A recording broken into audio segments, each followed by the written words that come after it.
நடித்துள்ள அரிசி படத்தினுடைய ட்ரெய்லர் மற்றும் பாடல்கள் வெளியீட்டு விழாவில் கலந்து கொண்டிருக்கக்கூடிய தமிழ்நாடு காங்கிரஸ் மாநில தலைவரும் சட்டமன்ற உறுப்பினருமான அண்ணன் திரு செல்வப்பிரந்தகை அவர்களே,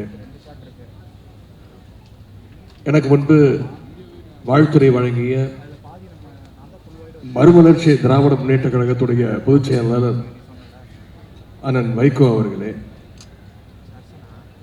விடுதலை சிறுத்தைகள் கட்சியுடைய தலைவர் நாடாளுமன்ற உறுப்பினர் எழுச்சி தமிழர் அண்ணன் திருமாவளவன் அவர்களே,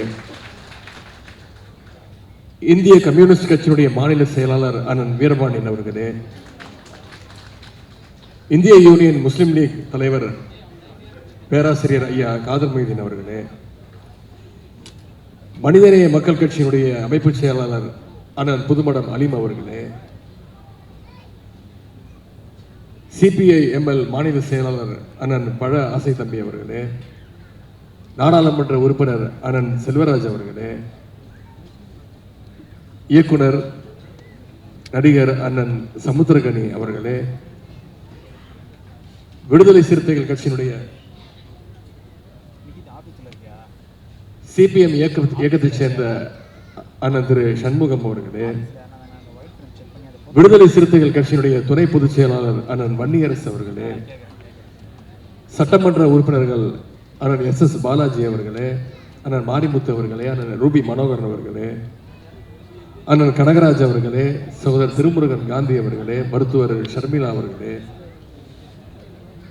திராவிட முன்னேற்ற கழகத்துடைய சென்னை மேற்கு மாவட்ட கழக செயலாளர் திரு சிற்றரசு அவர்களே, பகுதி கழக செயலாளர் அண்ணன் மாப்பா அன்புதரை அவர்களே, திரு வினோத் வேலாயுதம் அவர்களே, அண்ணன் அகஸ்டின் பாபு அவர்களே, அண்ணன் நுங்கை VS ராஜ் உள்ளிட்ட வந்திருக்கக்கூடிய கழகத்துடைய நிர்வாகிகளே, IUML பொதுச் செயலாளர் அண்ணன் முகமது அபுபக்கர் அவர்களே,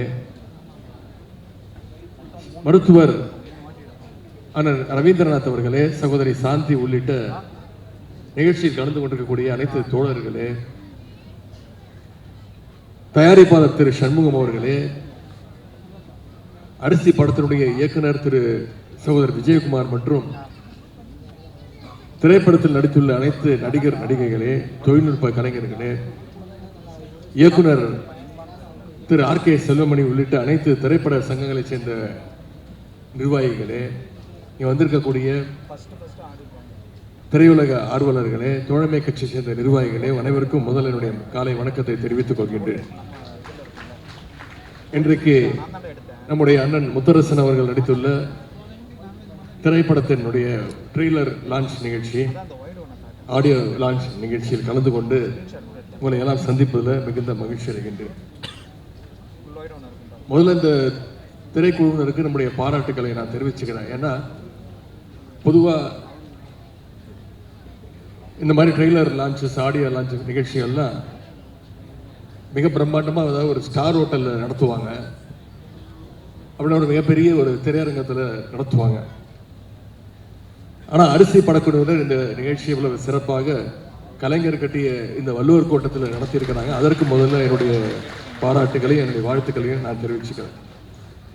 இன்னொன்று, அமைச்சராக நான் பொறுப்பேற்று இங்கே வந்திருக்கக்கூடிய பல பேருக்கு தெரியும், பத்திரிகையாளர்களுக்கு நல்லா தெரியும், கடந்த 4 வருடங்களாக திரைத்துறை சம்பந்தமாக எந்த நிகழ்ச்சியிலும் கலந்து கொண்டதே கிடையாது.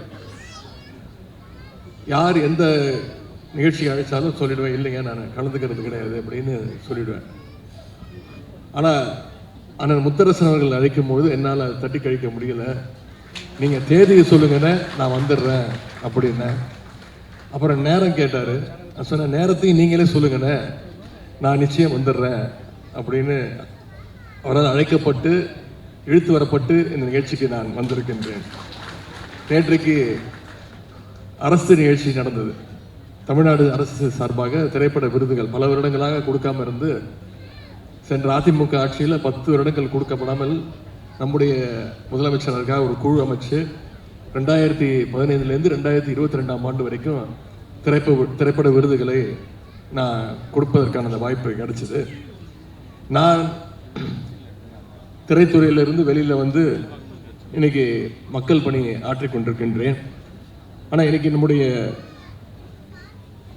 அண்ணன் இந்திய கம்யூனிஸ்ட் கட்சியினுடைய மூத்த தலைவர் அண்ணன் முத்தரசன் அவர்கள் இன்னைக்கு மக்கள் பணியிலிருந்து சினிமாவுக்கு என்ட்ரி கொடுத்திருக்கிறார்.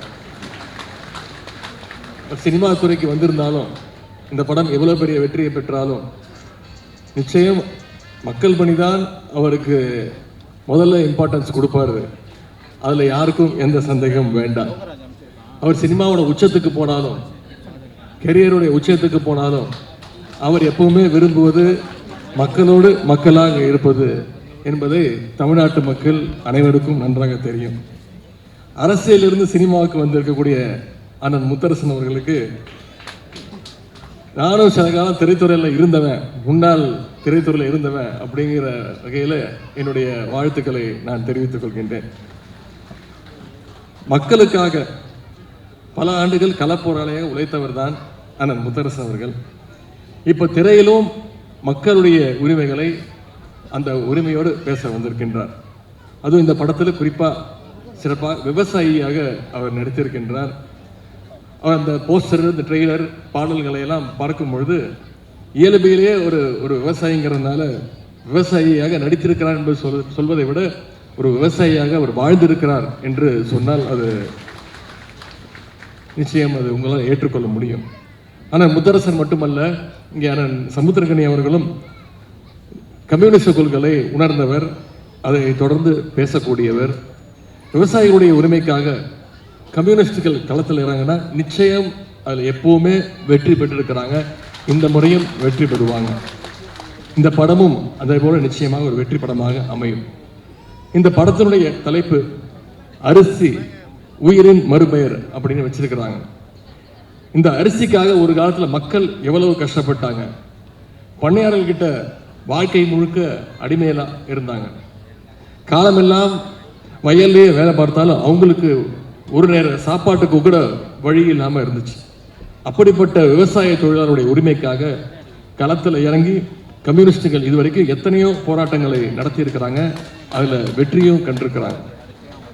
அதனால டாக்டர் கலைஞர் அவர்கள் அடிக்கடி சொல்வார், நான் மட்டும் தந்தை பெரியார் அவர்களையும் அண்ணாவையும் என்னுடைய வாழ்க்கையில் நான் சந்திக்காமல் இருந்திருந்தேன்னா நானும் ஒரு கம்யூனிஸ்ட் தொழிலாக மாறியிருப்பேன் அப்படின்னு கலைஞர் அடிக்கடி சொல்வார். அப்படிப்பட்ட கலைஞர் அவர்கள் தான் 1969 ஆட்சிக்கு பொறுப்பு வந்ததுக்கு பிறகு ஏழை எளிய மக்களுக்கு அரிசி கிடைப்பதற்கான எல்லா வழிகளையும் செஞ்சு கொடுத்தார்.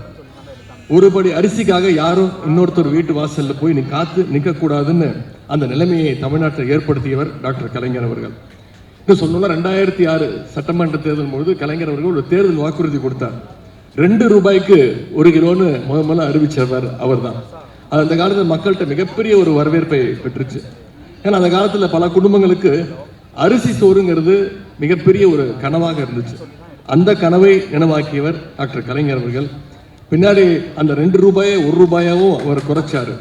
அதோட அடுத்த கட்டமாக தான் இன்னைக்கு விலையில்லா அரிசியும் வந்திருக்கு. மக்களுடைய அடிப்படை தேவையான இந்த அரிசி பிரச்சனையை போக்கியவர் டாக்டர் கலைஞர் அவர்கள். எனவே அந்த வகையில் விவசாயிகள் உரிமைக்கான இந்த படம் நிச்சயம் வெல்லும் அப்படின்ற அந்த நம்பிக்கை எனக்கு இருக்கின்றது. அண்ணன் முத்தரசன் அவருடைய அரசியல் களப்பணியும் அதே போல கலைப்பணியும் மேன்மேலும் சிறக்கட்டும்னு உங்கள் அனைவரும் சார்பாக நான் வாழ்த்துகின்றேன். இந்த திரைப்படத்துடைய தயாரிப்பாளர்கள், கலைஞர்கள், இயக்குனர், தொழில்நுட்ப கலைஞர்கள் அனைவருக்கும் நம்முடைய அனைவரின் சார்பாக என்னுடைய வாழ்த்துக்களை கூறி இந்த சிறப்பான வாய்ப்பை ஏற்படுத்தி கொடுத்த அண்ணன் முத்தரசன் அவர்களுக்கு என்னுடைய நன்றியை தெரிவித்து விடைபெறுகின்றேன். நன்றி, வணக்கம்.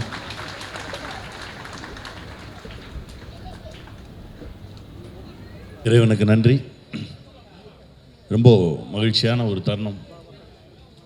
நிறைய மேடைகள் ஏறி இருக்கும், பட் இது ரொம்ப ஸ்பெஷலான ஒரு மேடை. படைப்பாளிகளை 2 விதமாக பார்க்குறேன் நான். இந்த சமூகத்தில் இருக்கக்கூடியவங்களுக்கு பிடிச்ச படைப்பை கொடுக்கறது ஒரு வகை, இந்த சமூகத்துக்கு தேவையான படைப்பை கொடுக்கறது இன்னொரு வகை. இது சமூகத்துக்கு தேவையான ஒரு படைப்பு. இந்த நேரத்தில் இப்போ இருக்க சூழலில் ஒரு மருத்துவம் மாதிரி படைப்புகள் அப்பப்போ தான் வரும். இது அப்படிப்பட்ட ஒரு படைப்பாக தான் நான் பார்க்குறேன். இயக்குனர் விஜயகுமார் அவர்களுக்கு என்னுடைய மனமார்ந்த நன்றி. இதில் நடிக்கிறதுக்கு எனக்கு ஒரு வாய்ப்பு கொடுத்ததுக்கு. ஏன்னா ரொம்ப பரபரப்பான இருந்த காலகட்டத்தில் ஒரு கால் என்னன்னு கேட்டால், ஐயா முத்தரசன் உங்கள் பேரை சொன்ன உடனே எதுவுமே பேச வேணாம், வாங்க கிளம்பி போவோம் அப்படின்னு சொல்லி கிளம்பி வந்தான். அது அந்த சிவப்பு துண்டுக்கு, சிவப்பு கலருக்கு நம்ம கொடுக்குற ஒரு மரியாதை. ஏன்னா அந்த சிவப்புக்குள்ளே எல்லாமே அடங்கும்.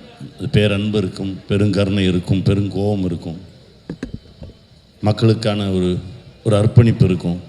இப்படி தான் நான் சிவப்பு கலரை பார்க்குறேன். அவரோடு நிற்கும்போது, அவரோடு பணியாற்றும் போது, இப்படியெல்லாம் மனுஷங்க இருக்காங்களா அப்படின்ற ஒரு வியப்பையும் ஆச்சரியத்தையும் தான் எனக்கு கொடுத்தாரு. ரொம்ப ரொம்ப சந்தோஷம் பாரு, நான் அப்பா தான் கூப்பிடுவேன். ரொம்ப மகிழ்ச்சியாக இருந்தது அந்த பயணம். அவருக்கு துணையாக நடித்தாங்க ஒரு அம்மா, அவங்க பேரை கேட்டால் ரஷ்யானாங்க. அது எனக்கு இன்னும் வியப்பாக இருந்தது. ஏன்னா முதல் முறையாக அப்படி ஒரு பேரை நான் கேட்குறேன். அவங்க சொன்னாங்க, இல்லை எங்கள் ஊர் பக்கம்லாம் வந்து ரஷ்யான்ற பேர் நிறைய காமன், நிறைய பேருக்கு வச்சுருப்பாங்க அப்படின்னாங்க. இப்படி இந்த மண்ணின் மீதும் மக்களின் மீதும் பேரன்பு கொண்டவர்கள்லாம் ஒன்றா சேர்ந்து உருவாக்கிய படைப்பு தான் அந்த படைப்பு. இனி வரும் காலங்களில் உணவுக்கு தான் சண்டை. காசு பணத்தெல்லாம் வச்சு ஒன்றும் பண்ண முடியாது. நல்ல உணவு வச்சுருக்கிறவன் ஒரு பெரிய செல்வந்தனாக இருப்பான். பணக்காரன் வேற, செல்வந்தன் வேற. நல்ல காற்று, நல்ல குடிநீர், நல்ல உணவு வச்சுருக்கிறவன் தான் செல்வந்தன். அவனை நோக்கி தான் அந்த சமூகம் ஓடணும். அவங்ககிட்ட தான் போய் கை கட்டி நிற்கணும், அவங்ககிட்ட தான் உணவுக்கு கையேந்தணும். அந்த சூழல் தான் வரப்போகுது. இதற்கு முந்தைய தலைமுறை பாதுகாத்து கொடுத்த இயற்கை வளங்களை நம்ம பத்திரமாக பாதுகாத்து நம்ம அடுத்த தலைமுறைக்கு கடத்தணும். அந்த பொறுப்பு நமக்கு நிறையா இருக்குது. அப்படிப்பட்ட பொறுப்போடு எடுக்கப்பட்ட திரைப்படம் தான் அரிசி. இது அடுத்த தலைமுறைக்கு ஒரு பெரிய ஆவணமாக இருக்கும். இந்த படைப்பு காலம் காலமாக பேசப்படும் இந்த படைப்பு. இதை எல்லாரும் தியேட்டரில் போய் பார்த்து இதற்கு ஒரு நல்ல ஒரு அங்கீகாரம் கொடுத்தீங்கன்னா, இது மாதிரி இன்னும் நிறைய படைப்பு உங்களை தேடி வரும். வெல்வோம். மகிழ்ச்சி. இனி உற்பத்தியை செய்ய முடியாது என்கிற ஒரு நிலையை நாம் எதிர்கொள்ள வேண்டிய சூழல் உருவாகி இருக்கிறது. ஒரு வசனம், அண்ணன் பேசிய வசனம், நான் உற்பத்தி செய்கிறேன், விவசாயம் செய்கிறேன், நெல்லை உற்பத்தி செய்கிறேன், அதற்கான விலையை தீர்மானிக்க எனக்கு உரிமை இல்லையா என்ற கேள்வியை எழுப்புகிறார். நாம் இந்த கேள்வியில் உள்ள ஆழத்தை புரிந்து கொள்ள வேண்டும். இன்னும் ஆதார விலையை நிர்ணயிப்பதற்கு ஒரு சட்டத்தை கொண்டு வர முடியவில்லை. அரிசியை தவிர அல்லது உணவுப் பொருள், நாம் உற்பத்தி செய்யக்கூடிய அரிசி, கோதுமை போன்ற பொருள்களை தவிர விவசாயிகளின் உற்பத்தி பொருள்களை தவிர மற்ற பொருள்களுக்கு மற்றவர்கள், உற்பத்தி செய்கிறவர்கள் விலையை நிர்ணயிக்க முடிகிறது. ஆனால் விவசாயிகள் தாம் உற்பத்தி செய்யக்கூடிய பொருளை, அதற்கான ஆதார விலையை நிர்ணயிக்க முடியாத ஒரு சூழல். இது எங்கே போய் முடியும்? விவசாய உற்பத்தி எதிர்காலத்தில் என்னவாக இருக்கப் போகிறது என்கிற அச்சத்தை நமக்கு ஏற்படுத்தி இருக்கிறது. பெரும்பாலான நிலங்கள் தரிசு நிலங்களாக மாறி வருகின்றன. சென்னை போன்ற பெருநகரங்களை ஒட்டி இருந்த பயிர் நிலங்கள் முழுவதும் இன்றைக்கு கார்ப்பரேட்டுகளுக்கு தாரை வார்க்கப்படுகின்றன. தொழில் வளர்ச்சி என்கிற பெயரில், ரியல் எஸ்டேட் என்கிற பெயரில் விவசாய நிலங்கள் அனைத்தும் இப்போது பிளாட்டுகளாக மாறிக்கொண்டிருக்கின்றன. நமக்கான தேவைக்கு நாமே உற்பத்தி செய்யக்கூடிய நிலை அருகி வருகிறது.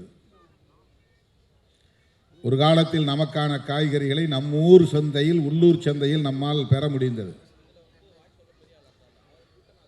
கம்பு, சோளம், வரகு போன்ற நமக்கான தானியங்களை நம்மால் உற்பத்தி செய்ய முடிந்தது.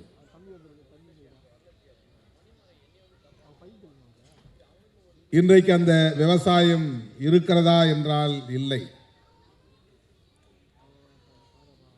நம்முடைய வீட்டில் இருக்கிற ஆடு மாடுகள் கழிவுகளை, சாணம், ஆட்டுப்புழுக்கை போன்றவற்றை சேமித்து வைத்து அவற்றை எருவாக மாற்றி விவசாயத்திற்கு நிலத்தை பண்படுத்துவதற்கு நாம் பயன்படுத்திய காலம் உண்டு. அரசாங்கம் நம்மை இதைத்தான் பயிர் செய்ய வேண்டும் என்று வற்புறுத்திய நிலை அப்போது இல்லை. ஆனால் இப்போது உலகச் சந்தைக்கான உற்பத்தி செய்ய வேண்டும் என்று விவசாயிகள் நிர்பந்திக்கப்படுகிறார்கள். கரும்பு உற்பத்தி, மக்காச்சோளம் உற்பத்தி, அதற்கு அவன் உரம் கொடுக்கிறான், அவனே பூச்சி மருந்தும் கொடுக்கிறான். விவசாயிகள் சுதந்திரமாக தமக்கான உற்பத்தியில் ஈடுபட முடியாத நிலை மாறி இப்போது அந்த உற்பத்தியையும், அதாவது உலகச் சந்தைக்கான உற்பத்தியையும் அவன் விரும்புகிறபடி மாற்றி அமைத்துக் கொண்டிருக்கிறான்.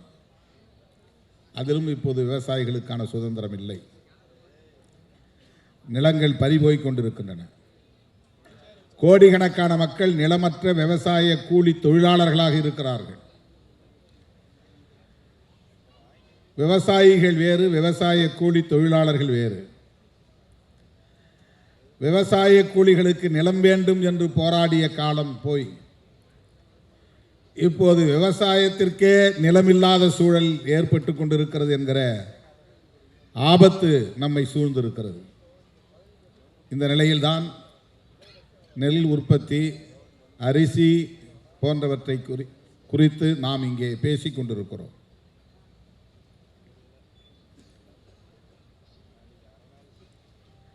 விவசாயம் பாழ்பட்டு போனால் எதிர்கால சந்ததியினரின் நிலை கவலைக்குரியதாக மாறும். வேளாண் சட்டங்கள் எந்த அளவுக்கு உழவர்களுக்கு எதிராக, விவசாயிகளுக்கு எதிராக, விவசாய தொழிலாளர்களுக்கு எதிராக கொண்டு வரப்பட்டது என்பதை நாம் அறிவோம்.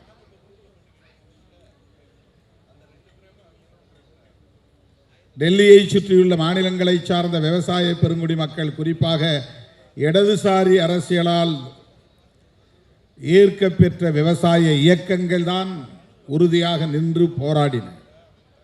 ஓராண்டுக்கு மேலாக தொடர்ந்து போராடி அந்த சட்டங்களை திரும்ப பெற வைக்கக்கூடிய சூழல் அரசியல் நிர்பந்தத்தின் காரணமாக உருவானது.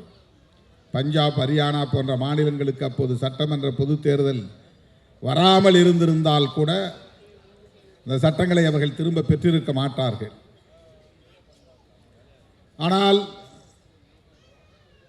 விவசாய சட்டங்களை திரும்ப பெற்ற அரசு தொழிலாளர்களுக்கான சட்டங்களை, தொகுப்பு சட்டங்களை இன்னும் திரும்ப பெறவில்லை. 44 சட்டங்கள் இருந்தன, அவற்றையெல்லாம் 4 சட்டங்களாக தொகுத்து விட்டார்கள். தொழிலாளர்கள் சங்கம் அமைக்க முடியாத நிலை, தங்களுக்கான ஊதியத்தை, கூலியை கோரிக்கைகளாக வைக்க முடியாத நிலை, இதுவெல்லாம் எங்கே போய் முடியும் என்று கவலை அதிகரிக்கிறது. இப்படிப்பட்ட ஒரு சூழலில் ஒரு இடதுசாரி இயக்கத்தின் தலைவர் மக்களோடு மக்களாக களத்தில் நின்று போராடி அந்த மக்களுக்காக தம் வாழ்வை ஒப்படைத்துக் கொண்ட ஒரு தலைவர் இன்றைக்கு திரைத்துறையிலே தோன்றியிருக்கிறார். ஒரு நாயகனாக பாத்திரமேற்றிருக்கிறார் என்பது வெறும் திரை கவர்ச்சியான ஒரு அணுகுமுறை அல்ல, திரை கவர்ச்சிக்கான ஒரு அணுகுமுறை அல்ல. அதிலும் ஒரு அரசியல், நமக்கான அரசியல், இடதுசாரி அரசியல் விவாதிக்கப்படுவதற்கான தேவையை உணர்ந்து அவர் அதில் அடியெடுத்து வைத்திருக்கிறார் என்று நான் நம்புகிறேன். சமுத்திரக்கனி அவர்கள் பேசியதைப் போல இடதுசாரிகள் கலைத்துறையை நல்ல முறையில் பயன்படுத்தி கொள்ள வேண்டும் என்பதை நான் வழிமொழிகிறேன். இன்னும் அதிலே தீவிரம் காட்ட வேண்டிய தேவை இருக்கிறது. இந்தியாவில் எந்த மாநிலத்திலும் இல்லாத ஒன்று தமிழ்நாட்டிலே அரசியல் துறையும் கலைத்துறையும் பின்னி பிணைந்ததாக இருக்கிறது. தனக்கான முதலமைச்சரை திரையில் தேடுகிறவனாக தமிழன் இருக்கிறான் என்று நாம் பேசுவதை பார்க்கிறோம்.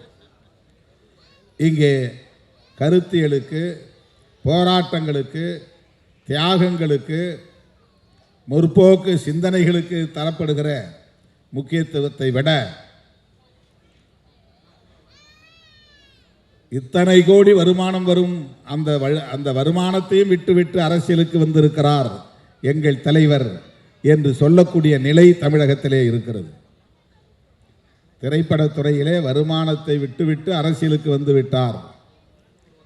ஆகவே அவரை முதலமைச்சராக்க வேண்டும். ஊர் ஊராய் செல்ல வேண்டாம், மக்களுக்காக போராட வேண்டாம், வழக்குகளை சுமக்க வேண்டாம், தடியடி வாங்க வேண்டாம், சிறைச்சாலை செல்ல வேண்டாம், ஏகம் எதுவும் செய்ய வேண்டாம். திரையில் தோன்றினால் தமிழ்நாட்டின் முதலமைச்சராகிவிட முடியும். இது இந்தியாவில் எந்த மாநிலத்திலும் இல்லாத ஒரு நிலை. எல்லா மாநிலங்களிலும் திரைக்கலைஞர்கள் இருக்கிறார்கள், இயக்குநர்கள் இருக்கிறார்கள், சூப்பர் ஸ்டார்கள் இருக்கிறார்கள். அமிதாப் பச்சன் இந்தியாவிலேயே ஒரு புகழ்பெற்ற சூப்பர் ஸ்டார் தான். ஆனால் அவர் முதலமைச்சராக ஆசைப்பட்டதில்லை. கேரளாவிலே அப்படி பல சூப்பர் ஸ்டார்கள் உண்டு, மம்முட்டி போன்றவர்கள்.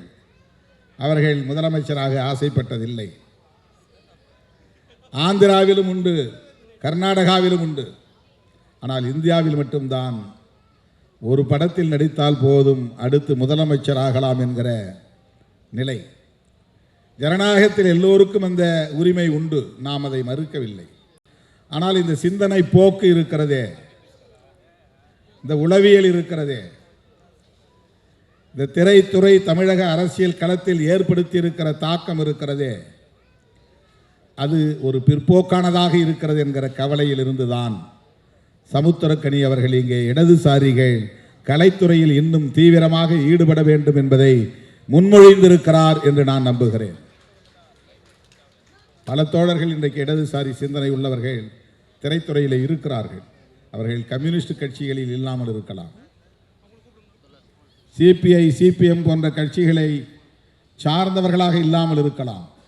ஆனால் நமக்கு இருக்கிற பெரிய ஆறுதல், திரைத்துறையில் கலைத்துறையில் இடதுசாரி சிந்தனை உள்ளவர்கள் இருக்கிறார்கள் என்கிற அந்த நம்பிக்கை தான். தோழர்களே, இன்றைக்கு வலதுசாரிகளின் அரசியல் மேலோங்கி இருக்கிறது. எந்த ஆயுதங்களை பயன்படுத்தியும் அதிகாரத்தை கைப்பற்றிவிட முடியும் என்கிற உத்திகளை அவர்கள் கையாளுகிறார்கள். மாநிலத்திற்கு மாநிலம் அவர்கள் உத்திகளை மாற்றுகிறார்கள். தமிழ்நாட்டிலே சிவபெருமானை சொல்லியோ அல்லது மகாவிஷ்ணுவை சொல்லியோ ராமபிரானை சொல்லியோ அரசியல் செய்து வெற்றி பெற்றுவிட முடியாது. முருகப்பெருமானை சொல்லி பார்த்தார்கள், வேலை தூக்கி பார்த்தார்கள், அது எடுபடவில்லை. திருப்பரங்குன்றத்தையும் கையில் எடுத்து பார்த்தார்கள், அவர்களின் அரசியல் இங்கே வெற்றி பெறவில்லை.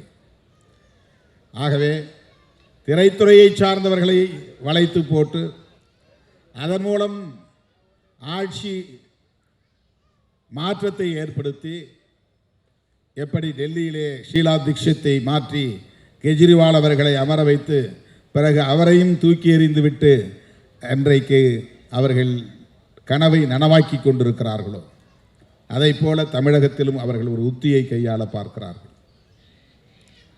ஆட்சி மாற்றம் நிகழ்வது அது தவிர்க்க முடியாதது. இன்றைக்கு வரும், நாளைக்கு போகும். ஆனால் யார் எந்த சிந்தனை உள்ளவர்கள், எத்தகைய சிந்தனை உள்ளவர்கள், என்ன அரசியல் பேசக்கூடியவர்கள், எந்த நிலைப்பாட்டை கையில் எடுக்கிறவர்கள் ஆட்சியில் இருக்க வேண்டும் என்பது குறித்த பார்வை நமக்கு தேவைப்படுகிறது.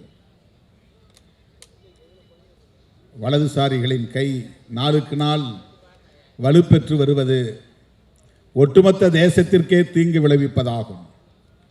அமெரிக்க அதிபரோடு போட்டிருக்கிற இந்த ஒப்பந்தம் அதற்கு ஒரு சான்று. விவசாயத்தை பாதுகாக்க வேண்டுமானால், விவசாயிகளை பாதுகாக்க வேண்டுமானால், விவசாய கூலி தொழிலாளர்களை பாதுகாக்க வேண்டுமானால் இந்திய மண்ணில் இடதுசாரி அரசியல் இன்னும் வலுப்பெற வேண்டும். அனைத்து தளங்களிலும் அது விரிவடைய வேண்டும். தமிழ்நாட்டில் அது திராவிடம் என்கிற பெயரில் இயங்குகிறது என்பதால் தான் இடதுசாரிகள் திராவிட கட்சிகளோடு, குறிப்பாக இன்றைக்கு மதசார்பற்ற முற்போக்கு கூட்டணியில் இடம்பெற்று இயங்கி வருவதை நாம் பார்க்கிறோம். பெரியார் அரசியலும், மார்க்சிய அரசியலும், அம்பேத்கரிய அரசியலும் ஒரே நேர்கோட்டில் பயணிக்கக்கூடியவை. முதன்மைப்படுத்துவதிலே முரண்பாடுகள் இருக்கலாம், எந்த அரசியலை முதன்மைப்படுத்துவது என்பதிலே முரண்பாடுகள் இருக்கலாம். ஆனால் இவை அனைத்தும் இடதுசாரி அரசியல்தான். எனவே நாம் அந்த புரிதலோடு திரைத்துறையையும் கையாளுவோம் என்கிற நம்பிக்கையில்தான் அண்ணன் முத்தரசன் அவர்கள் இன்றைக்கு ஒரு நாயகனாக இந்த திரைப்படத்தில் தோன்றியிருக்கிறார் என்று நம்புகிறேன். அவர் இந்திய கம்யூனிஸ்ட் கட்சியின் மாநில செயலாளராக பொறுப்பேற்ற காலத்தில் மக்கள் நல கூட்டணி அமைந்த சூழலில் அவரோடு நெருக்கமாக நின்று பணியாற்றக்கூடிய வாய்ப்பை பெற்றவன். அவர் இன்றைக்கு கலைத்துறையிலும் அடியெடுத்து வைத்திருக்கிறார் என்றால் இந்த கலைத்துறையை இடதுசாரி மயப்படுத்துவதில் அவருக்கு ஒரு பொறுப்பு இருக்கிறது, பங்கு இருக்கிறது என்பதை நானும் உணர்கிறேன். அவருக்கு என்னுடைய வாழ்த்துக்கள். இந்த திரைப்படத்தை இயக்கியிருக்கிற இயக்குனர் விஜயகுமார் அவர்களுக்கு என்னுடைய வாழ்த்துக்கள்.